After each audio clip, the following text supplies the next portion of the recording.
ရေထဲမှာပုံအောင်နေတဲ့ဝဲဝင်ဖြူကြီးကရေခဲပင်ပေါ်ကဖြန်လေးစီကိုတိတ်တိတ်ဆိတ်ချင်းကန်နေပါတယ်။စာလောင်နေတဲ့ဒီဝဲဝင်ဖြူကြီးတော့ဒီဖြန်လေးဟာတကယ့်ကိုဆွဲဆောင်မှုရှိနေတာပါ။အခွင့်ကောင်းကိုစောင့်ဆိုင်ပြီးတဲ့နောက်မှာတော့ဒီဝဲဝင်ကြီးကအရှိန်နဲ့ခုံအုပ်လိုက်ပေမဲ့တိုက်ခိုက်မဲ့ဦးတီချက်ကိုမှားယွင်းတွက်ချက်မိသွားတာတိတာလာပါတယ်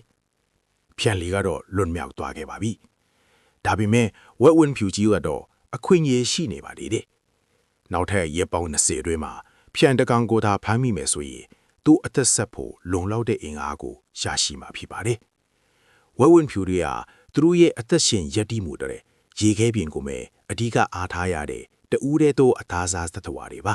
။ဒါပေမဲ့အာတိတ်စက်ဝိုင်းကရေခဲပြင်တွေဟာအလျင်မြန်အကြီးပြောနေတာကြောင့်သူတို့ရဲ့ရှင်သန်မှုဟာစိုးရင်စရာအခြေအနေနဲ့ရင်ဆိုင်နေရပါတယ်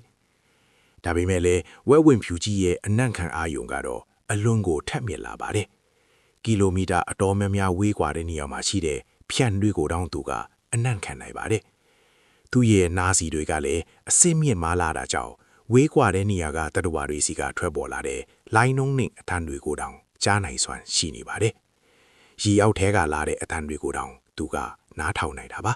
။ဖြန်ထီလေးတွေဟာမိတ်လိုက်ဖို့ရှားဖွေတဲ့အခါစမုဒရာကျိုင်းပြင်ကနေအတန်ဖြူပြီးခေါ်လေးရှိကြပါတယ်။ဒီအတန်တွေဟာကီလိုမီတာအတော်ဝေးဝေးမှရှိရဲ့ဖြန်မလေးတွေစီကိုရောက်ရှိသွားတာပါ။ဒါပေမဲ့ဝဲဝင်းဖြူကြီးကလည်းဒီဖြန်ထီလေးရဲ့အတန်ကိုကြားနိုင်နေပါတယ်။မကြခင်ပါပဲဝဲဝင်းဖြူကြီးဟာသူ့ရဲ့သားကောင်းကိုလှမ်းမြင်လိုက်ပါတယ်။ဖြန်လေးနဲ့အနီးဆုံးရောက်အောင်သူဟာရေထဲကိုဆင်းပြီးသူ့ရဲ့ပုံအိမ်နဲ့အတန်ကိုဖျောက်လိုက်ပါတယ်။ဒါပေမဲ့ဖြန်လေးကလည်းအလွန်ကိုတတိကြီးသူမို့တိတ်ဆိန်နေတဲ့ပင်လေပြင်ကိုအမြဲတမ်းစောင့်ကြည့်နေတာပါ။ဖြန်လေးတတိမထားမိတဲ့အချိန်မှာဝဲဝင်ကြီးကရေထဲကနေဝန်ခနဲထွက်လာပြီးတိုက်ခိုက်လိုက်ပါတယ်။ဒီတစ်ချိန်မှာလည်းဖြန်ကိုမဖမ်းနိုင်ခဲ့ပြီမဲ့ဝဲဝင်ကြီးဟာတခြားဖြန်တွေကိုချောင်းမြောင်းတိုက်ခိုက်ဖို့ဒီနီလန်းကိုပဲဆက်သုံးနိုင်ပါသေးတယ်။မကြခင်မှာပဲသူဟာတကောင်တည်းရှိနေတဲ့ဖြန်လေးတကောင်ကိုတွေ့သွားပြန်ပါတယ်။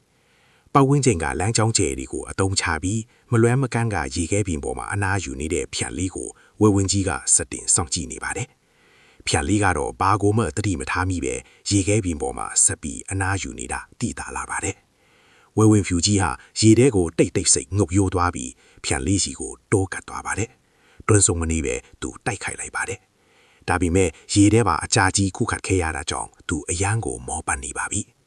ဒီတစ်ခါလဲသူမအောင်မြင်ခဲ့ပြန်ပါဘူး။ရေထဲမှာအမဲလိုက်ရတာဟာခက်ခဲလာပြီမဲ့ဝဲဝင်ဖြူကြီးကတော့လက်လျှော်ဖို့မရည်ရွယ်ထားပါဘူး။ကန်ကောင်းတာကဒီနယ်ပြည်ထဲမှာဖြန့်တွေအများကြီးရှိနေတာကြောင့်မကြခင်မှာပဲသူနောက်ထပ်ဖြန့်တကောင်ကိုရှာတွေ့သွားပါတယ်။အချိန်ချင်းရှုံးနေခဲ့ပြီးတဲ့နောက်မှာတော့ဒီတစ်ချိန်မှာဝဲဝင်ဖြူကြီးဟာအခိုင်အမာဆုံးဖြတ်ထားပါတယ်။သူအောင်မြင်ရပါမယ်။ရေအောက်ကနေတာကောင်းစီကိုတိတ်တိတ်ဆိတ်ချင်းကပ်သွားပါတယ်။ဒီတစ်ချိန်မှာတော့သူတကယ်ကိုပြတ်သားနေတာပါ။